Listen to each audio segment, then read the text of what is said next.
Just real quick.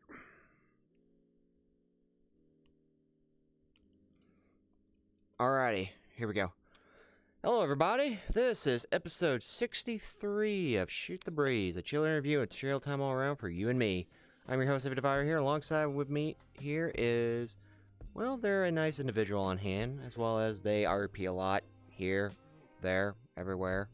Pretty much in different RPs here and there, including like some of the older ones on hand, like the Leonhards. I believe there's one that basically was their name? It used to be called Kiddo, but now they're like what? Royce? Oh, no, they're called Kiddo now. No, they're back to calling Kiddo. They're back to Kiddo now. Okay, pretty much that RP, and then so on and so forth. A little bit of stuff here and there for the most part. But my guest for the night here is Ender Girl GA, but we'll call them Ender for short. Welcome on in. Yeah, welcome on in. Welcome on in on hand here. So, let's get started with the first question on hand being, how the hell did we meet?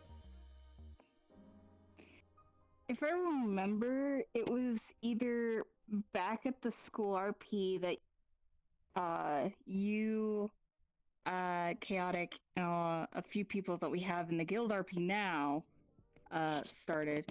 I think it was in between now or the Code Vein RP that we were in. Like, oh God, was that like a year or two ago or something like that? It was a little bit of both. Basically, it was during the whole Mythic University RP, and then a little bit of that in the Guild RP. The thing is, I can't remember seeing you too much. I can't remember if I bumped into you during the Code Vein RP, during the Code RP on hand for the most part, because it was kind of like a little bit of a fog on hand, just because it's one of the main stuff was happening. Yeah. It's also one of the main reasons on hand where now that anytime I ever do the RPs or anything, I always make sure to have everybody's nameplate on, because that way I can know who's there and what, because it's hard for me to identify people. It's hard for me to identify people who's in there, or so here and there. Yeah. I'm surprised that I can be able to identify people just differently with or without the name tags. It's like, hey. Well, I mean, if I'm going to an RP for the first time, I need the nameplates on just to see. Other times on, if I'm like a moderator or anything, I'm keeping the nameplates on. That way I know who's saying what. Well, that's understandable. Mm-hmm. So yeah. You got to if you're a moderator or like an NPC and stuff like that. Yeah, definitely in that kind of course on hand for what they got going here and there. But it was in and out with the Code Vein, but it was mostly the school RP that we were in. Mm-hmm. Yeah, pretty much on hand with the University RP at that time or so, and then before it transferred over to the Mythic Guild RP here and there. So yeah, pretty much that on hand. So, let me ask you about your VR chat origins. What got you started in VRC? So, funny enough, I was just hanging out with a friend, and this friend was like, hey, there's a new game out. It's free. It's called VR Chat. And I was like, I don't have VR, though. They're like, no problem. You can play it on desktop. This was way back. I think it was October of 2016, somewhere around there. It was during the holidays, Halloween season, because the first place I ever gone to was the Pub, and it was all decorated in Halloween, and I was like, okay, I'll join, and basically from then on, once I figured out that I was able to make my own avatars, it just went on from there. I was like, I'm gonna stay here to make more models because it's actually more fun. And what year was that when you started on ham? On models? VR. No, when you started in VRC or so. Oh, VR chat. It was probably around October 2016. 2016. It was like way back. Yeah, somewhere around there. 2016, 2017. Okay. I got you, because I was going to say, I don't quite remember on hand if VRC was even on Steam at that time during 2016. I do remember someone made a world of everybody that first joined. I think it was like the first 1,000 people, and I was in one of those. And I think the world is still there. It's just labeled alphabetically. So if you see under the E's, Okay. There's Ender in there. Okay, I gotcha. And basically, what was the time that, what Mhm. was at that certain time on hand that you wanted to start making your own models and everything? When that was going? When someone told me that I was able to make my own avatars, I was like, I don't have to use these stinky public avatars. They're like, yeah, no, you can make your own. And I was like, sweet, I can make my own now. Okay. So the first avatar I ever made in this game was actually a yin, the earliest yin model with anime hair and an anime scarf. Didn't put dynamic bones on it, and I think I put horns on it too. I kept I kept that as a meme because I kept saying I am the anime. Mm. No. And I had that for a while until I still have my first kept avatar, which is the Avali or not Avali, Nanachi Pokemon avatar. Absol, the Mega Okay. Evolution Absol. I gotcha. I gotcha on hand. Of course, that was during that weird time on hand where base and Nachis were just running all over the place, as far as the eye could see. Well, most of the time it was just about to start with the Knuckles meme and the whole bullshit that's went on for like a whole year in VR chat. I that was when I made my. It was like a few months before I got off for a while. Was off for a while. That I was making my own avatars, and then I wasn't on VR chat for a whole year.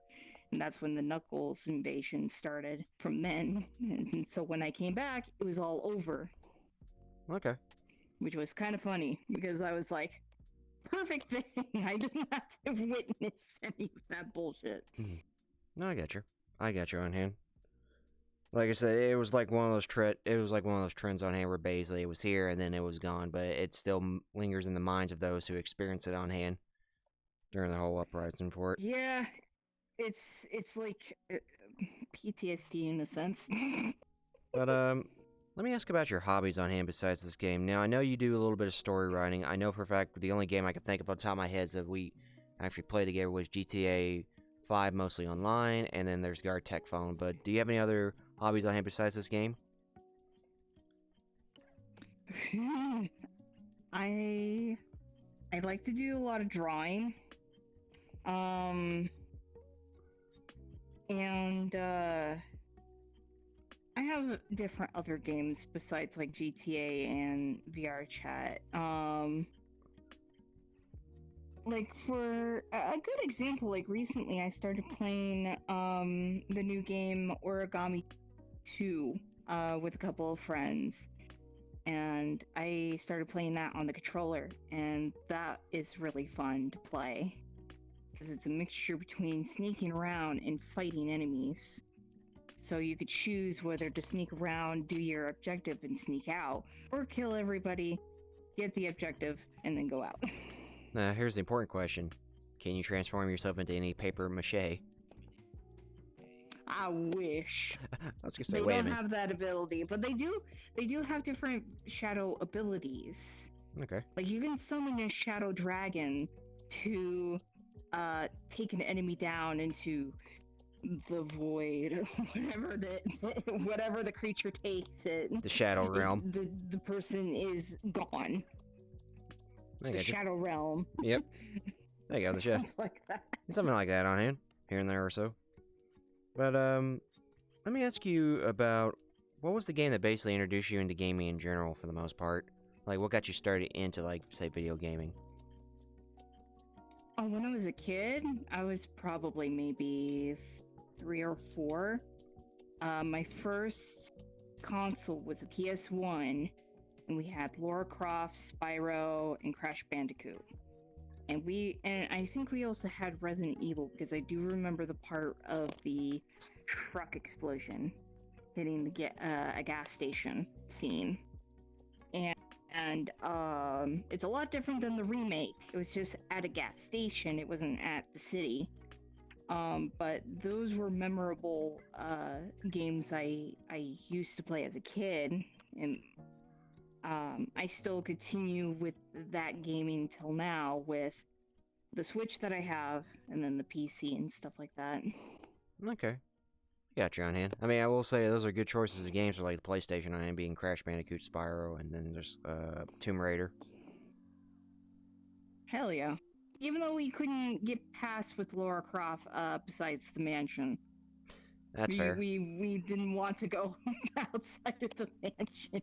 And for me, when it came to Spyro, and I still do it to this day, as a tradition, in the beginning world that I'm in, I will circle around in one place for a bit before continuing on with the game.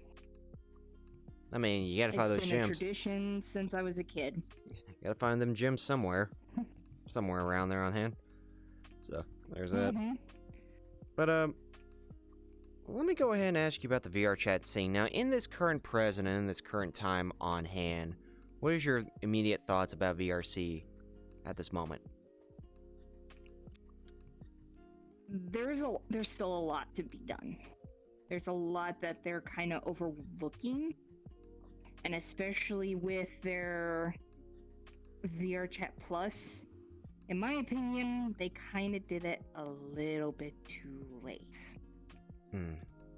If they did it a lot earlier than what they did,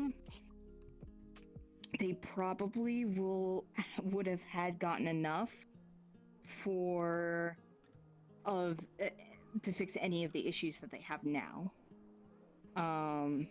Which they still... I hate it. Each time they do an update, there's just a lot more shit that they have to fix.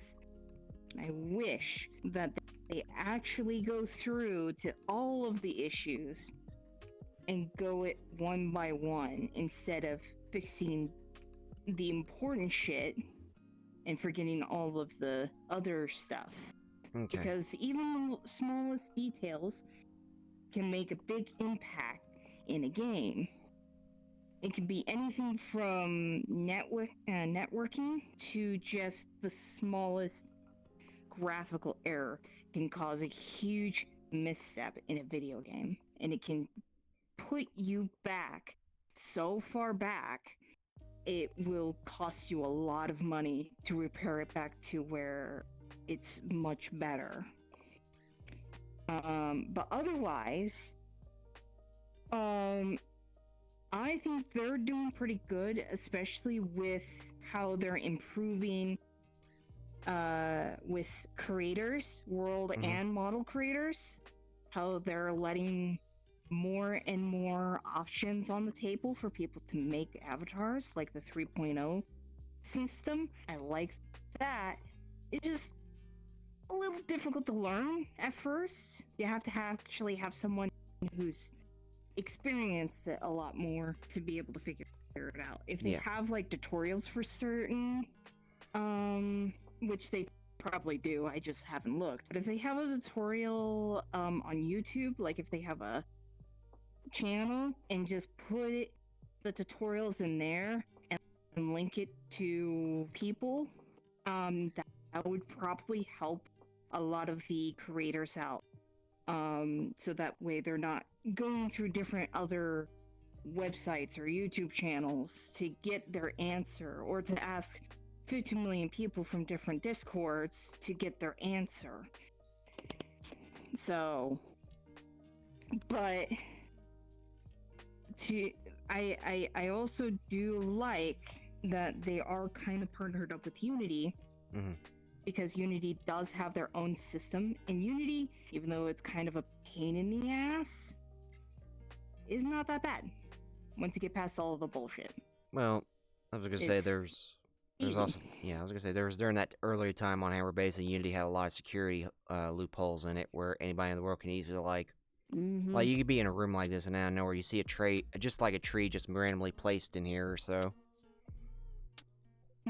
Nowadays, because of Unity updating constantly, almost every year with something new and something better, it's making creators for models and world builders to be able to fix their own worlds, improve their own worlds, or improve their models in such a way that it's unique. And I am excited of how the future holds for this game, because who knows? Because right now we just have something simple like this, or like these fans. Yeah, like those, for example. I mean, it's come a long way on hand for the most part, especially from back then where it was like first discovering particle effects to now here we are with like simple trigger mechanisms. Yeah.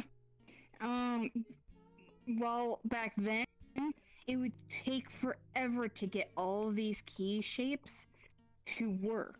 But now with 3.0, they made it super simplistic and easy to use.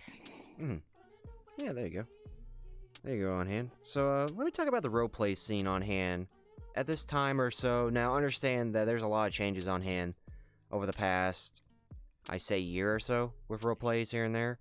Like you got your big, you got your big head ones that people identify. Then you got like the current smaller ones down below that are basically beginning to rise in their own unique way on hand. But for the overall or scene, what do you think about the roleplay scene on VRC? There's a lot of drama. Lots and lots of drama. And that's just kind of a typical thing for any community anyway. Okay. Furry community, there's going to be drama. Any fandom community, there's going to be drama. The thing is how people react to it. If you react accordingly, then there's not going to be a whole lot of issues. But as people on the internet are, there's certain people that kind of exaggerate it to a point where it's either not true or it's just ridiculous. Especially like with the bigger RPs, like Purple Lotus, Ascension Academy, and all those big other ones. Just lots and lots of issues. And you can tell that there's a lot of strain for both the players and the staff. Especially recently, with a lot of stuff that has happened. Especially for Callus Row. Yeah, that. I do feel bad for both the staff and the players for what happened with them. And it's kind of understandable that they're kind of stressed. There's also a time that people need to learn as well that roleplay isn't a lifestyle. It's a hobby.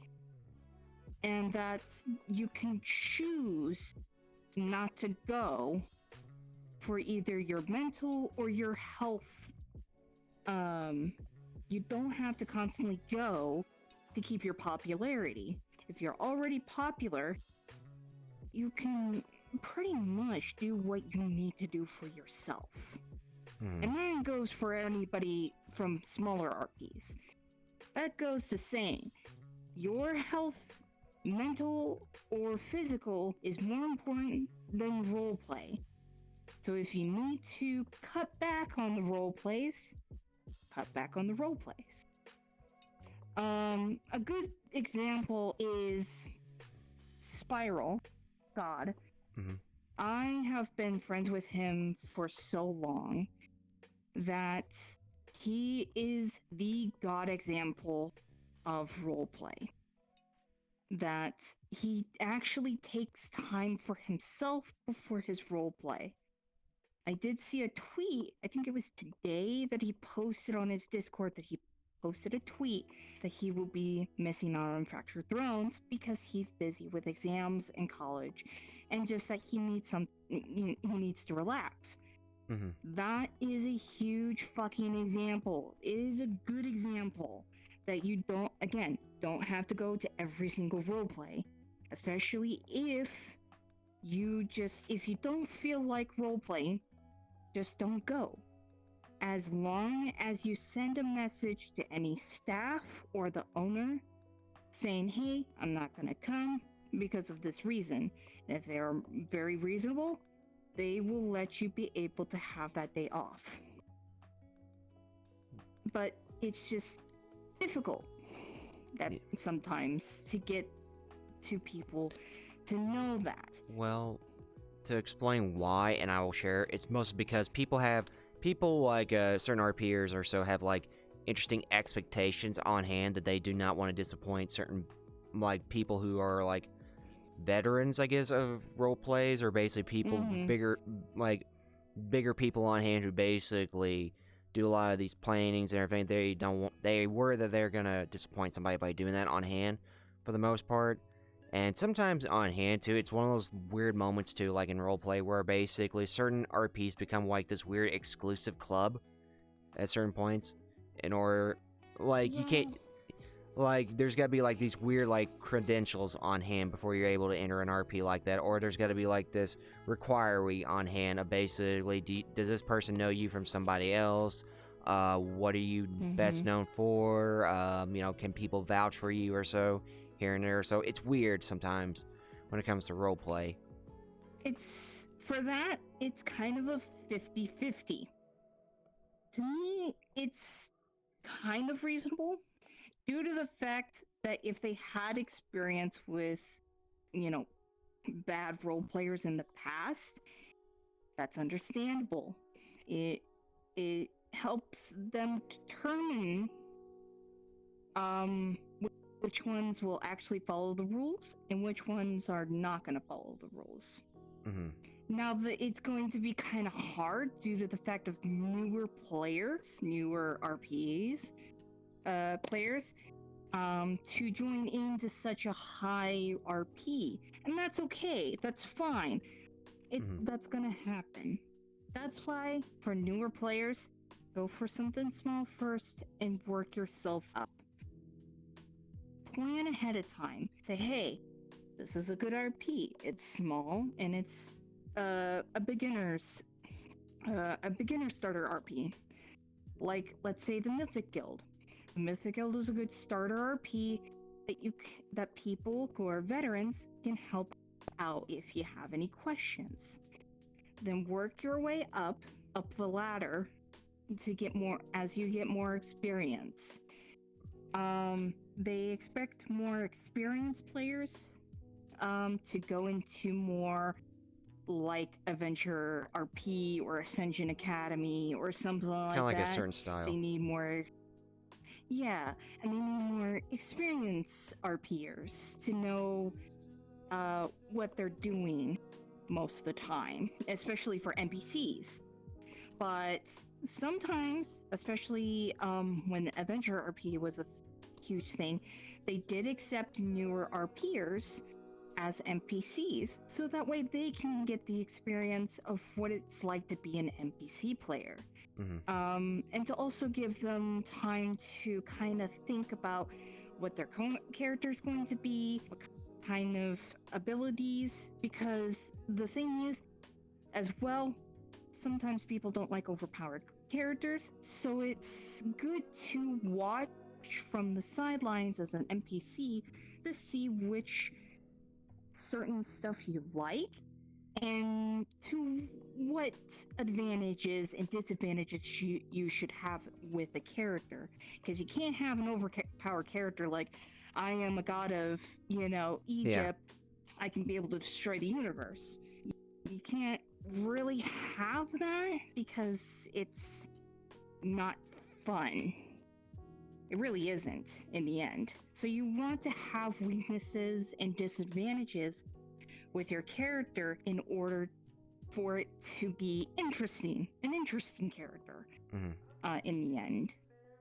So that's why they have the NPC roles, so that way you know what you're doing, and that you, especially with combat as well, because a lot of people I've noticed, especially new ones, don't know very much about the combat system or different combat systems.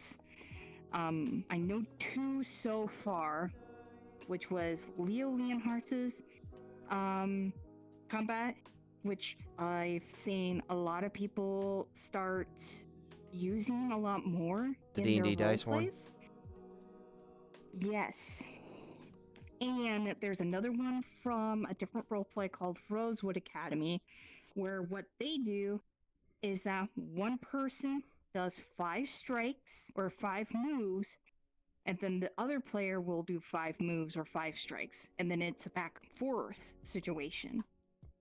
And until they either defeat the NPC or the NPC defeats the player. Okay. And that one is kind of interesting. And maybe, hopefully, that will grow a little bit too, depending on which type of RPs, because that one is also a university, like, fantasy academy roleplay as well. And it's a new roleplay.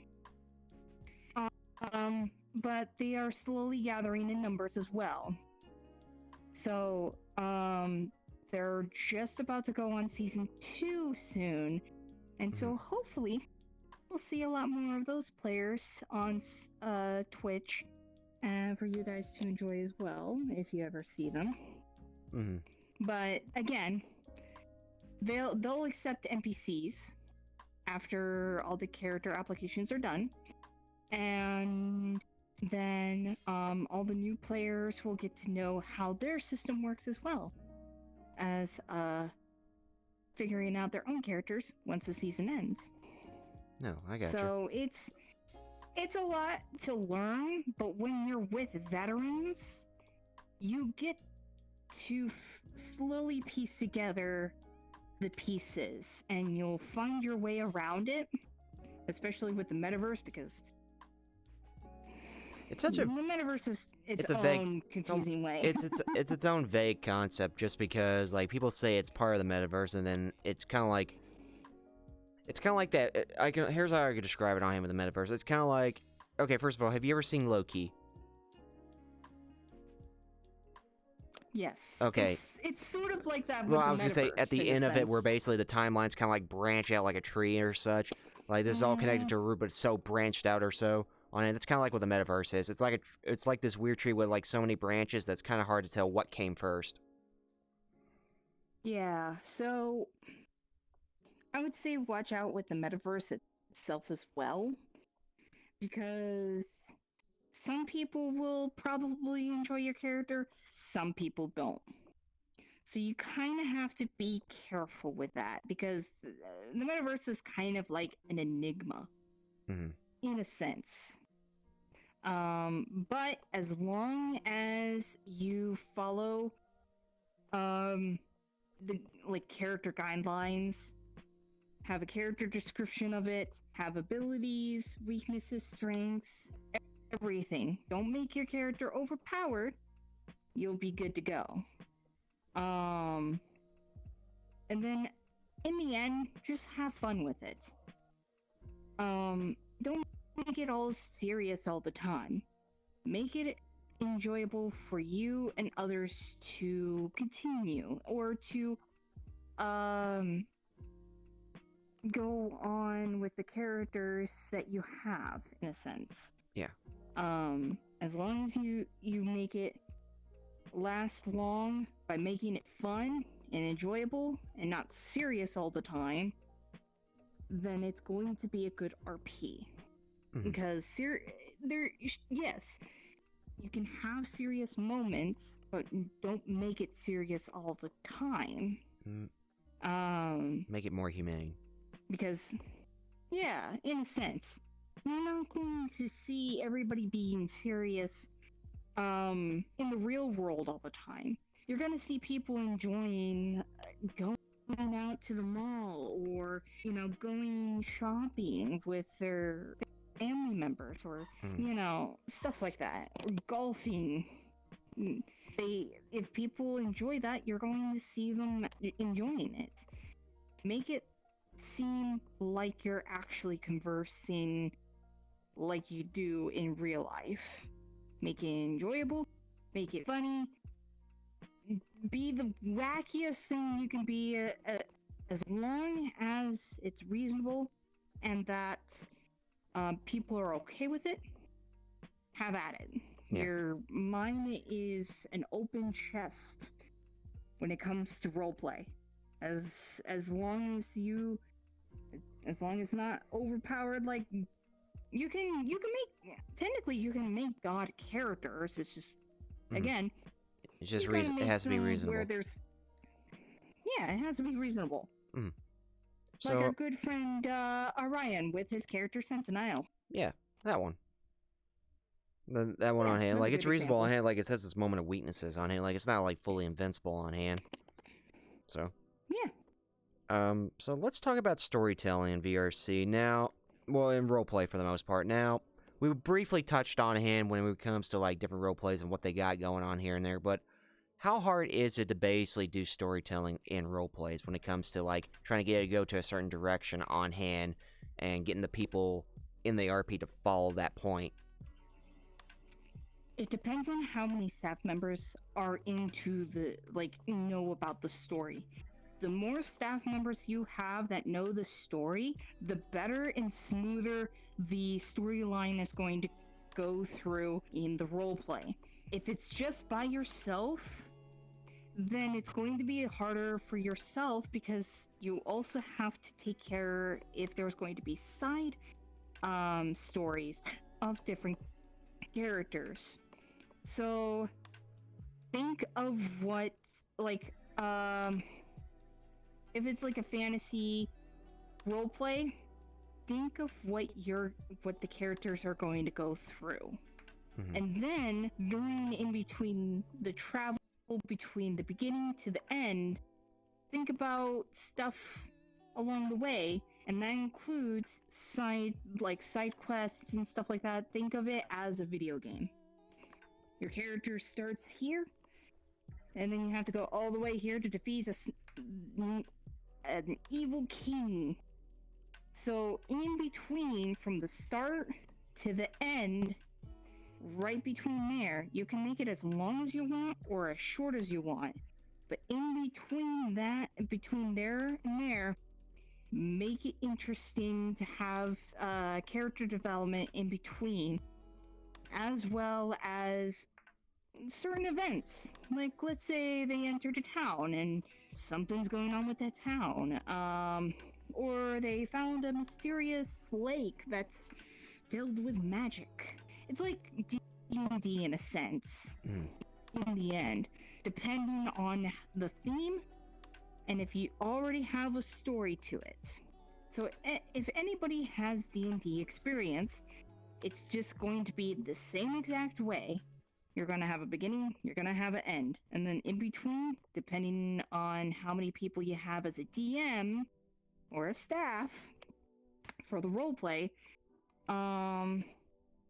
just add in little bits of quirk to add to the characters to make it more interesting for the story to be. And in the end, always ask your players for feedback. Don't be shy to ask your players and your staff.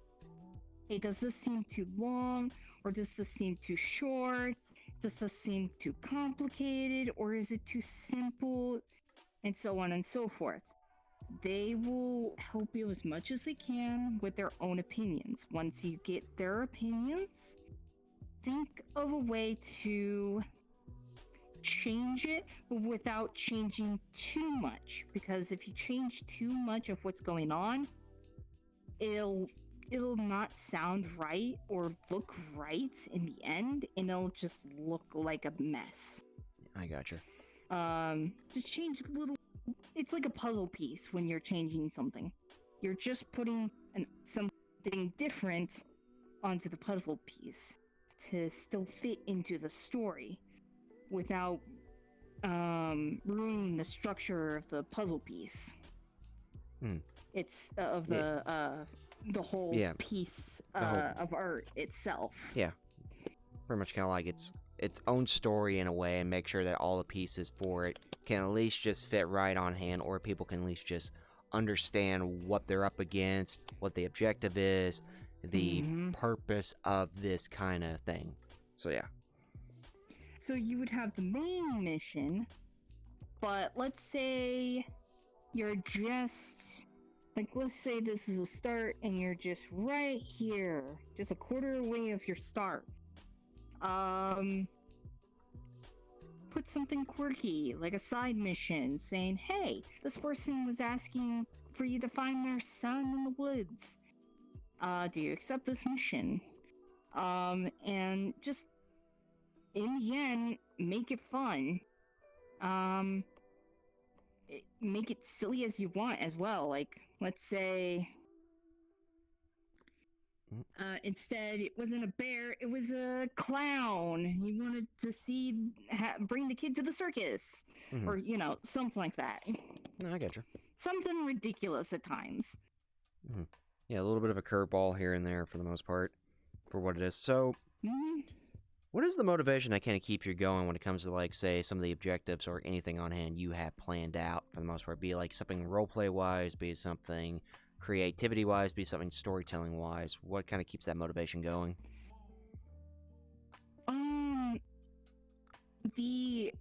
I tend to like to ask opinions to my friends, and recently some of my family members have put in their 2 cents as well, mostly my mother and my brother. And I've kind of I rely more on my friends and family to help me make something in VR chat roleplay wise. If it seems interesting, I want to see if it would be interesting for everybody else. Like, recently, I have been trying to set up a Warrior Cats roleplay based off of the book series.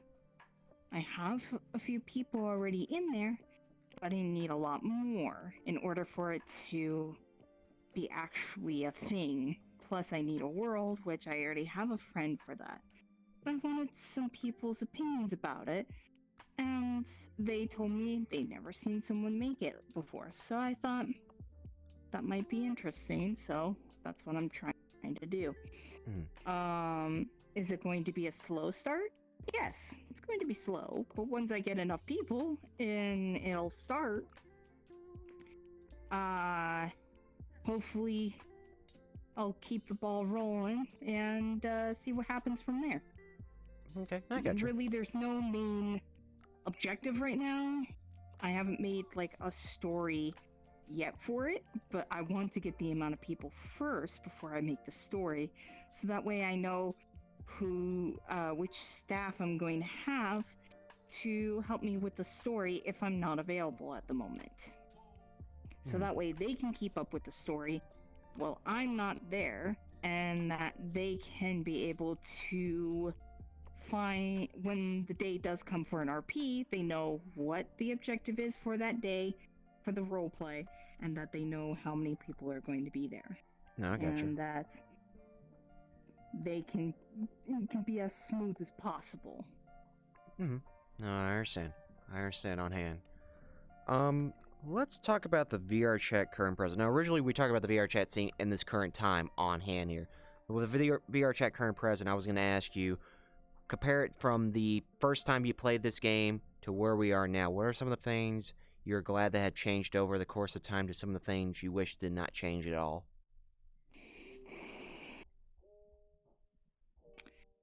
I would say staff. I feel like they don't have as much staff as they had when they in the beginning, because I was in a kind of a community meeting, and they had, I think it was like 10 to 15 staff members in one world giving a tour to a certain world. I forgot what it was, but I think they have a lot less staff members now. than they did back then.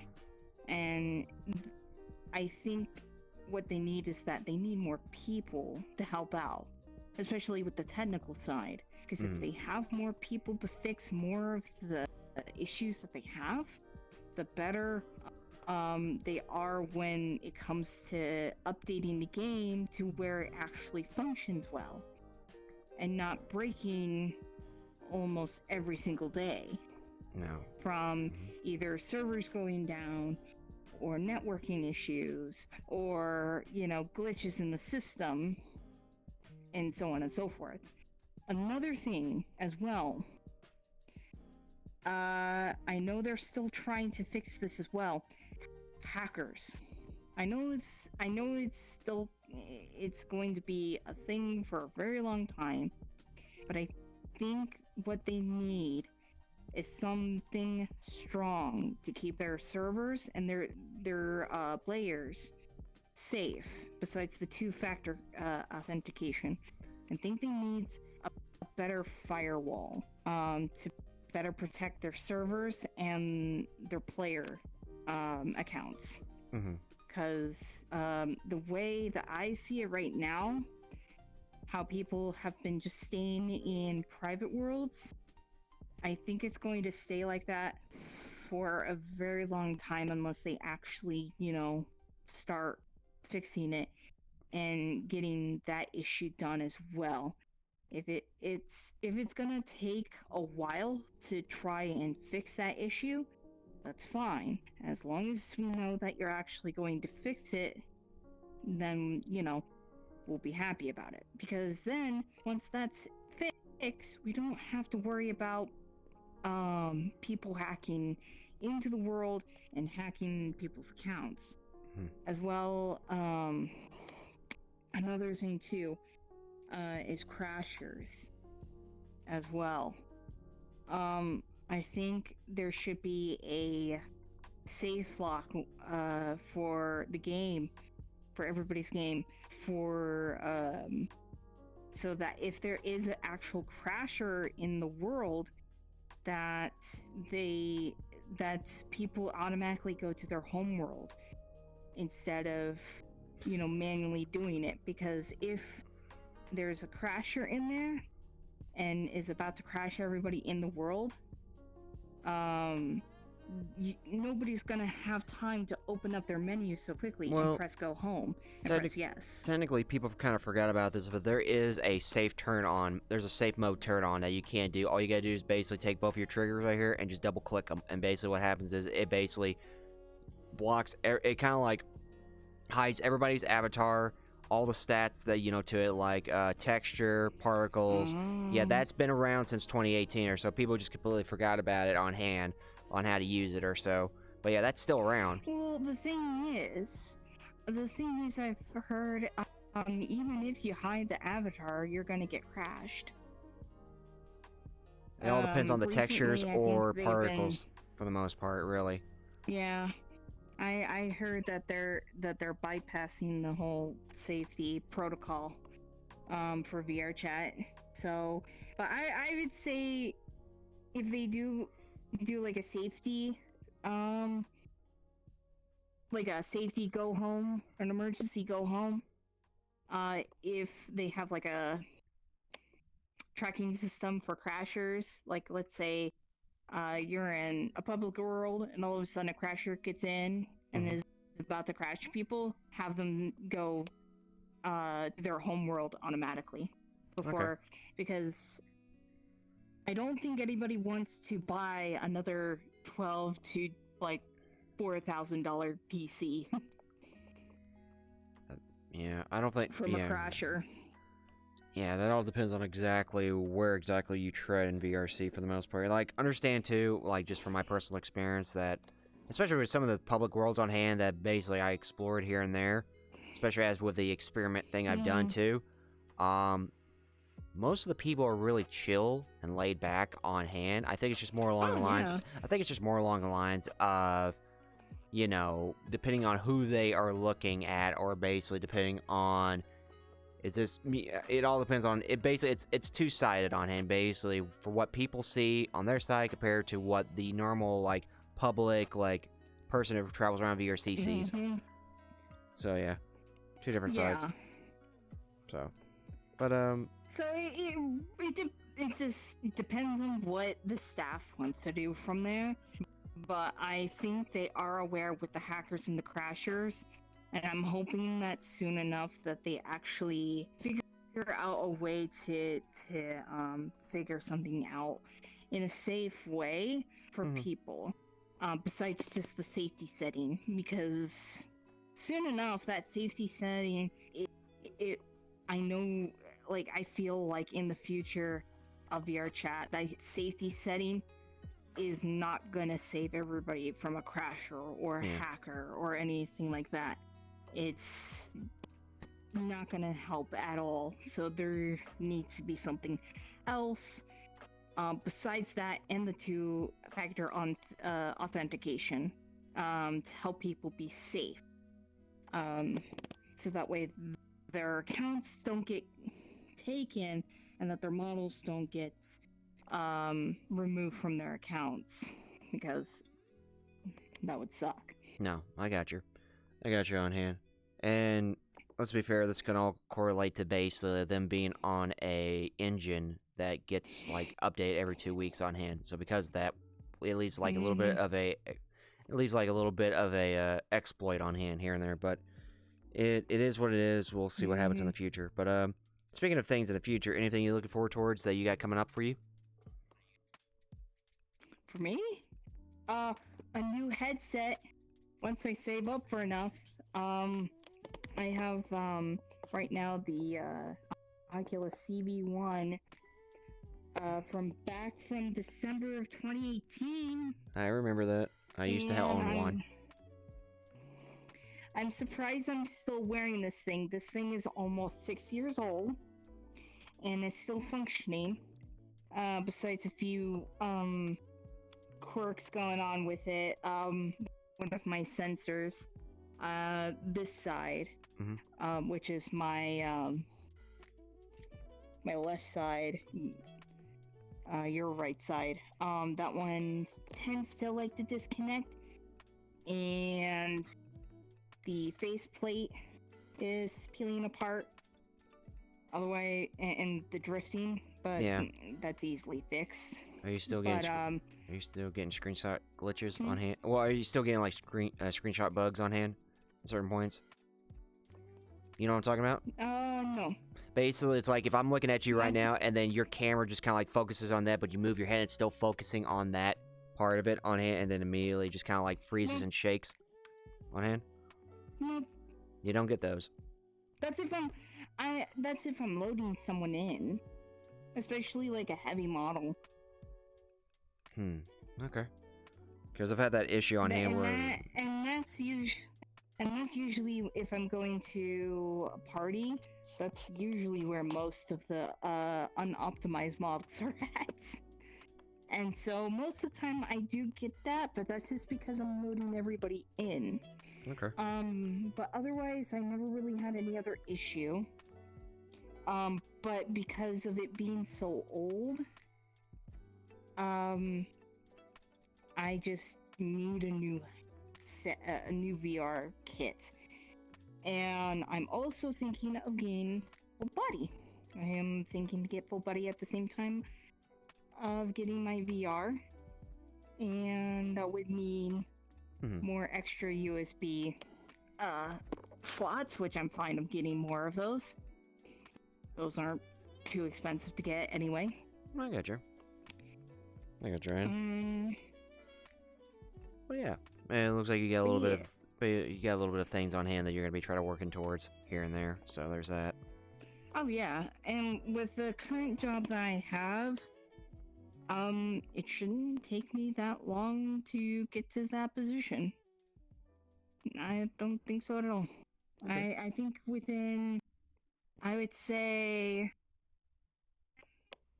2, 3, maybe 4 weeks at max, I'll have enough. So it won't be too bad. Okay. 4 months wouldn't won't be too bad to have enough, so. But, let me ask you, okay, now for the curveball question, which I've asked on hand plenty of times in different places here and there, but that being, let's talk about anime. Alright, so, three-part question to this. Three-part question to this. Lord. Alright, first part question is this. When I say the word anime, what comes to your mind? Japanese cartoons from Japan. No series or anything? Depending on the company. It could be either serious, it could be comical, or it could be very emotional. And there's only two forms. There's TV, and then there's the movie versions. Well, I was about to say, what's the first series that comes to your mind, or movie? Oh, I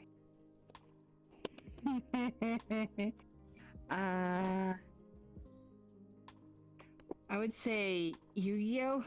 Yu-Gi-Oh? Okay. Yeah, gotcha.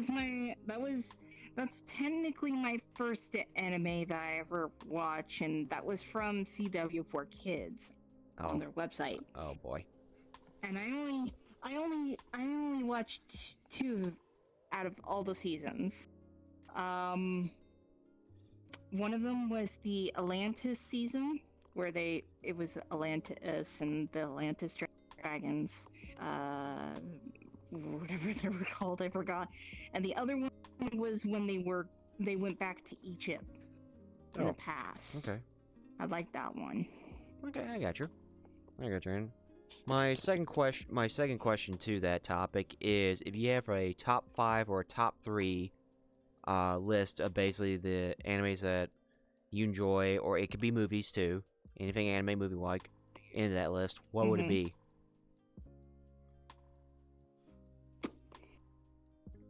For me, number 1 would be Castlevania. Number 2, Fullmetal Alchemist Brotherhood. And number 3, I know I'm gonna get angry people out of this, Sword Online. But not the second part of the first season. Okay. Where, it was that fairy world one. That one just bugged the crap out of me. Especially with the Fairy King. I got you. I got you on hand. And I will literally, whenever I watch SAO, I will literally skip that part of the season and just go on to the next one, which is Gun Gale, and just not want to look at it. No, I got you. And I'm not gonna dive into it just because I had to think it back on hand too, because I had to sit down with somebody to watch Sword Art Online because they were interested, and then I was just like, okay, I'll just go for the long for the ride. And yet, I think I know what you're talking about.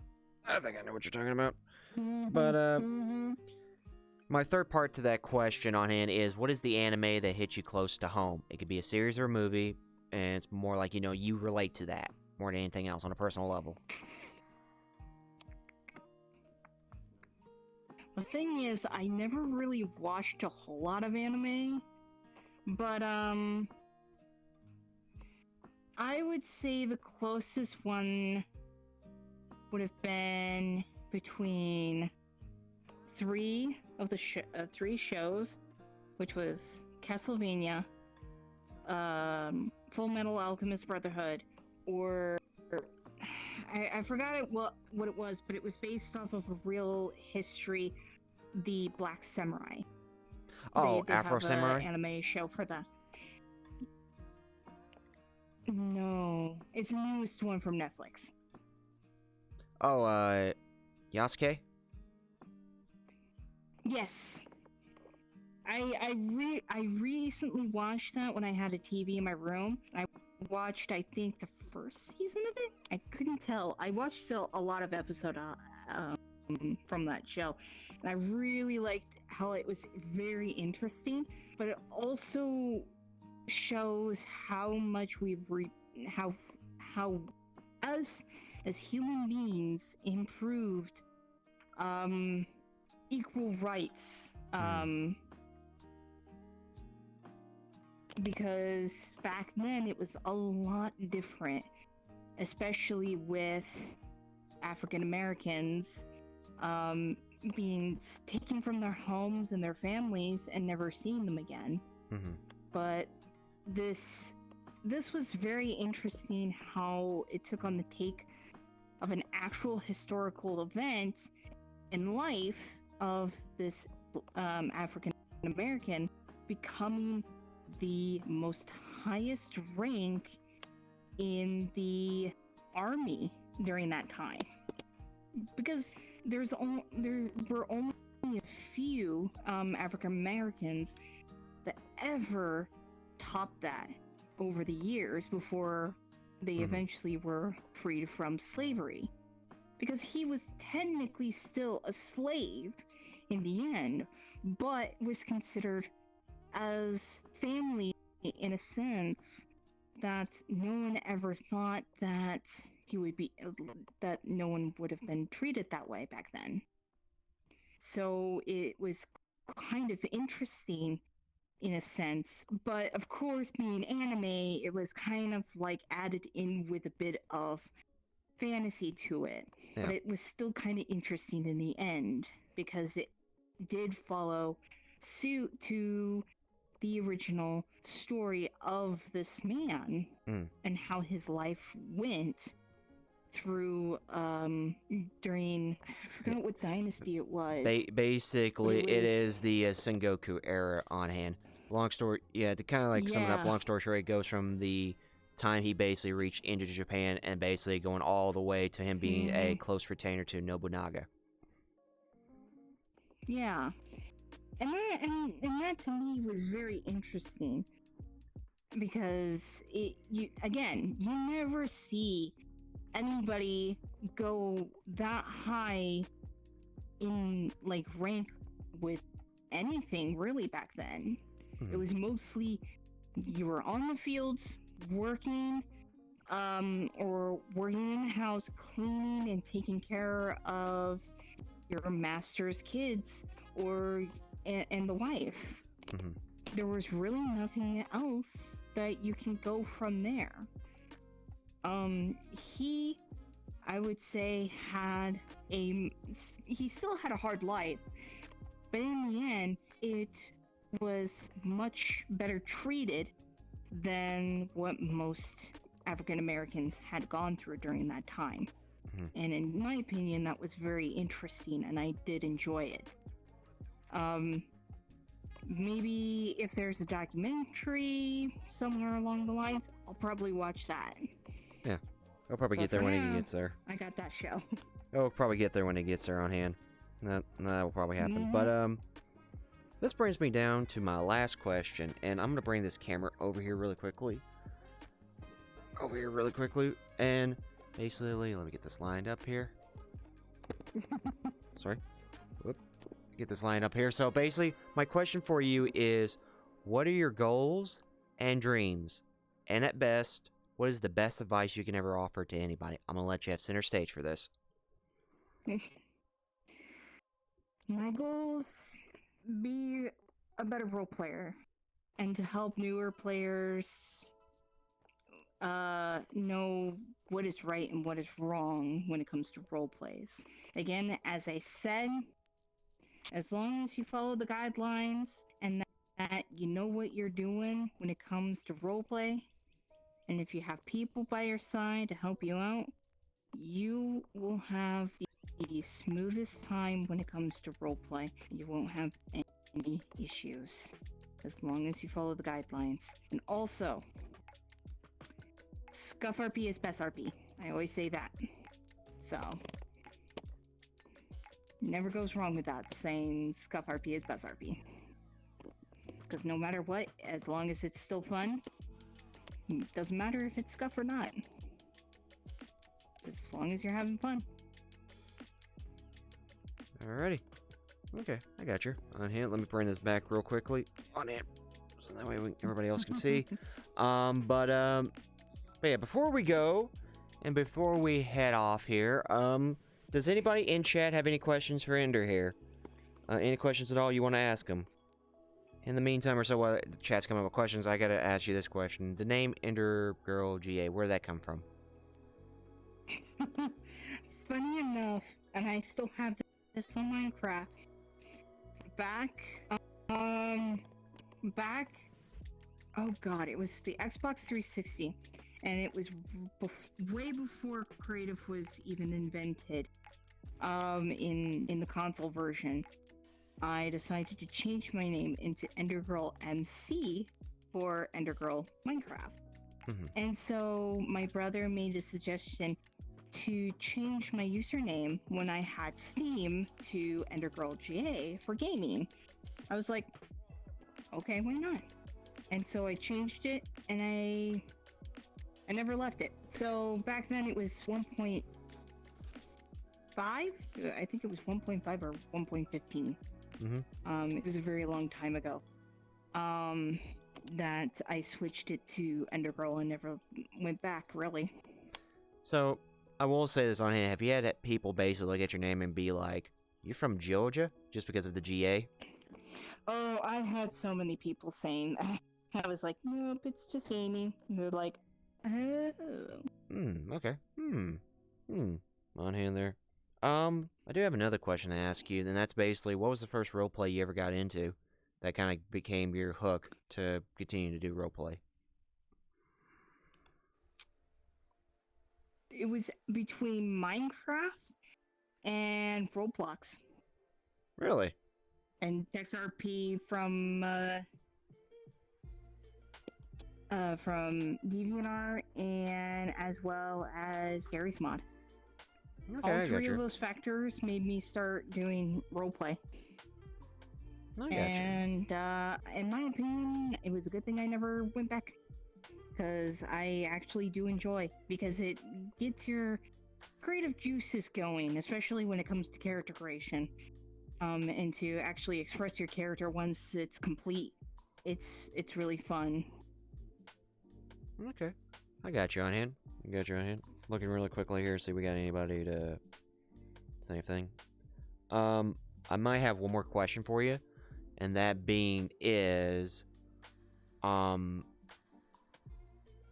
okay, the question I have for the most part is that, with what you do, like, for the most part on hand, have you ever thought about, like, especially roleplays or anything like that, have you ever thought about basically trying to stream stuff or basically content create with roleplays, or just be able to host your own roleplay on hand? Or be like a GM of one? I want to... Oh.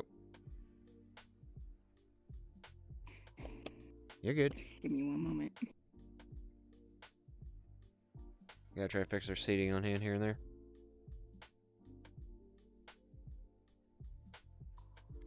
Yeah, hope you guys are doing well. Everything's going alright. Like I said. And don't worry about it, Agent. I can only do so much to fix that problem. Again, it's on Twitch's side. That's all I could say. That's on Twitch's side. It is what it is. So,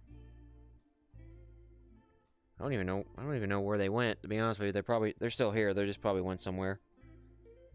Probably somewhere out there, for the most part.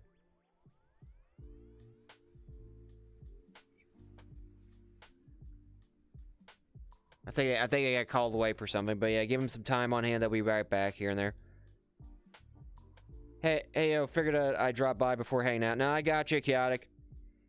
I got you. Hope everything's going alright and you're doing just fine. I'm just waiting on Ender. I don't even know where they went, but I'm pretty sure they got called for something. So I'm waiting for them to get back here on hand. So yeah. Yeah. Hope you have yourself a very good day, and I'll see you when you get back or so. And like I said, we'll hold on to the RP or so once you come back. Here's that or so. But yeah. But yeah, guys. Like I said, we're just waiting a little bit for Ender to get back here. They got called away for something here and there. Guess in the meantime or so, while they do that, let me have a look here really quickly. Yeah, you have fun at the RP. I'll probably be back after. No, not a problem. Not a problem, Kay. Give me 1 second here. I'm going to double check here and see. Because I know for a fact I've got that set. I'm going to try to. Let me look. I'm going to double check here and see while we wait for Ender to get back here on hand. Okay.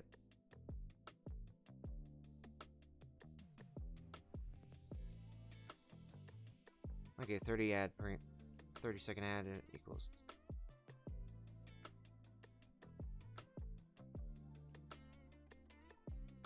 Okay, interesting. Let me look at this. Why are you being weird? Okay, yeah, that's about as big as it can go here.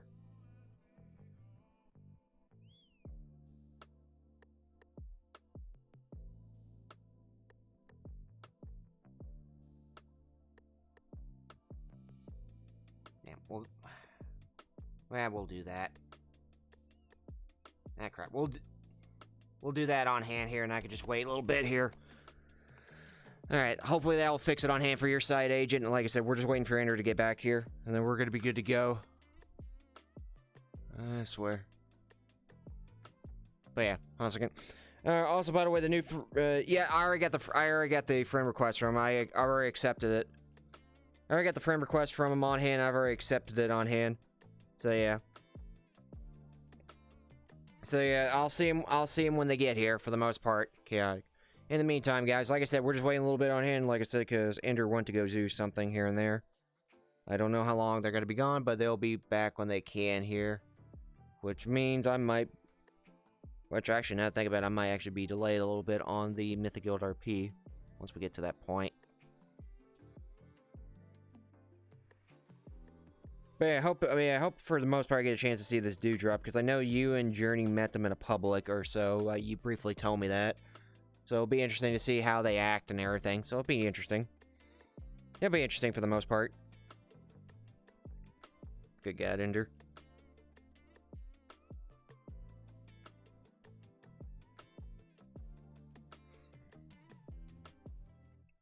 But yeah. Also, I went ahead and tweaked it on hand here.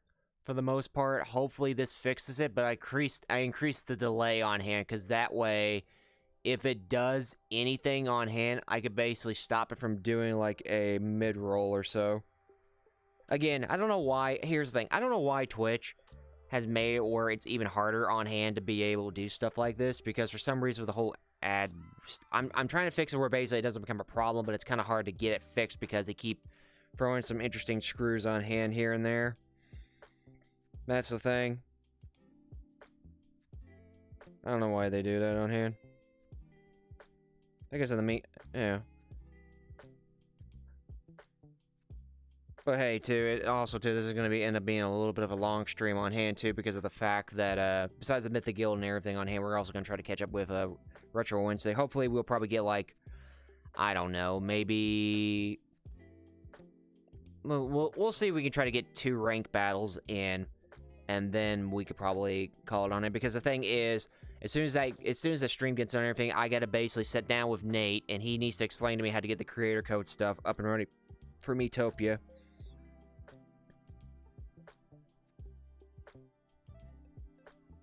But yeah, it'll be what it is, but yeah, especially with the fact that for what we got going on here and there. So there's that.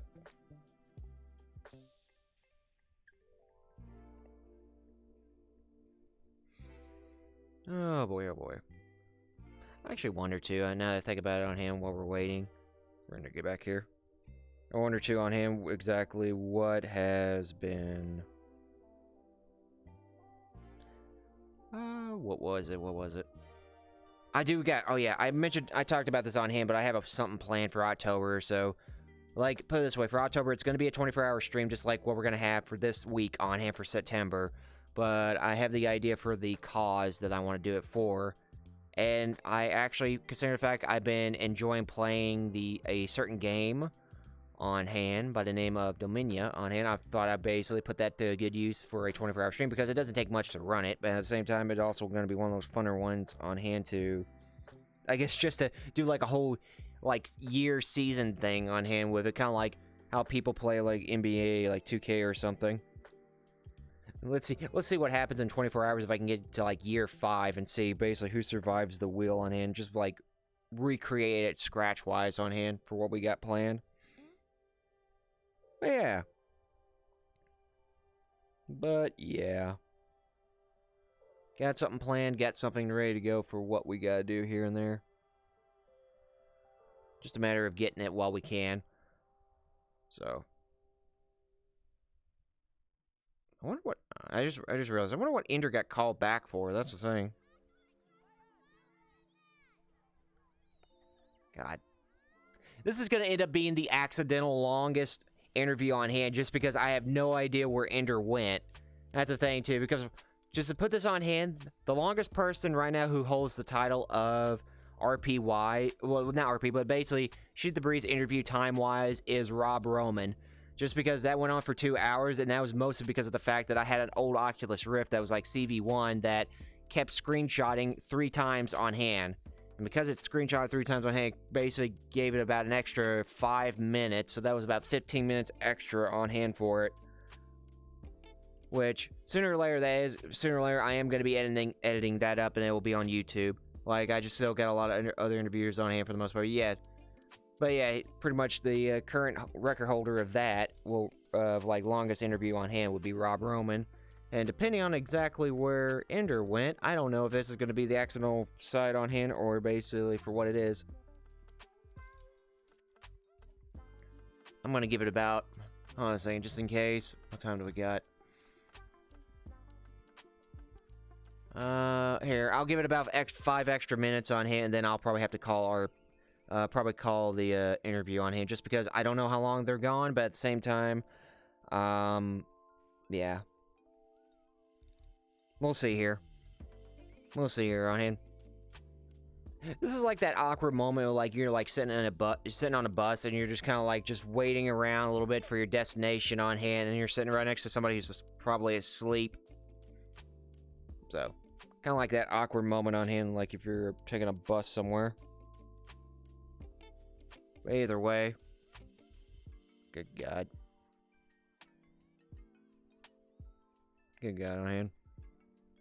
Like I said, Agent, I pretty much try to fix that on hand here delay-wise or so. So, yeah, it shouldn't...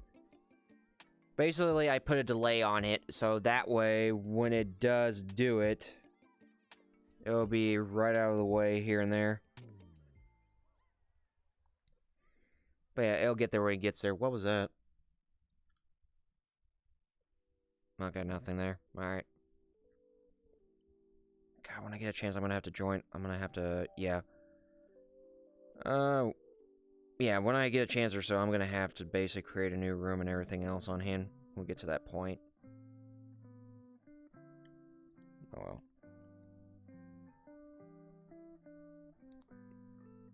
Alright. But hey, put it this way, at least we got through an entire interview on hand without being, like, fully interrupted. So there's that.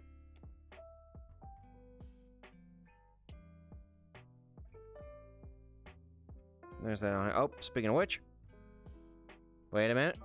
I saw a sight of movement.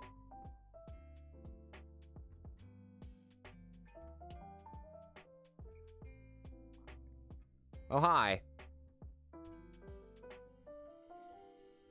Sorry, I had to go and take the puppers out.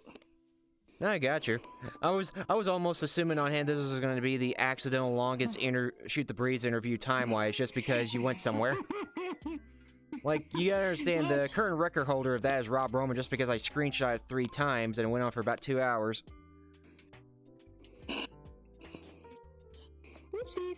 But yeah, as I was trying to ask that question on hand, will you be? It was kind of like the last question I even had on hand, but that being, would you be interested in, like, GMing a RP? Oh. Okay, there we go. Anyway, what were we saying? Okay, would you be interested in GMing an RP, or basically having, like, something of your own, say, content creation-wise, or if you ever go into that route on hand? I would love to. I would love to be... I tried it once and it didn't work out. I would love to try it again. But it would have to be on my own terms, and that people can, you know, be as respectful as possible when it comes to that, especially with how my schedule is. Mm-hmm. Work-wise and stuff like that. So if they're either okay with very late night RPs or only 2-day RPs, you know, then we'll be, you know, good as gold. Okay. No, I got you on hand. I got you. But yeah, that will probably end up being my last question I can share with you on hand since I didn't get any questions from anybody on hand. But I will say on hand for the most part, that'll be episode 63 of Shoot the Breeze.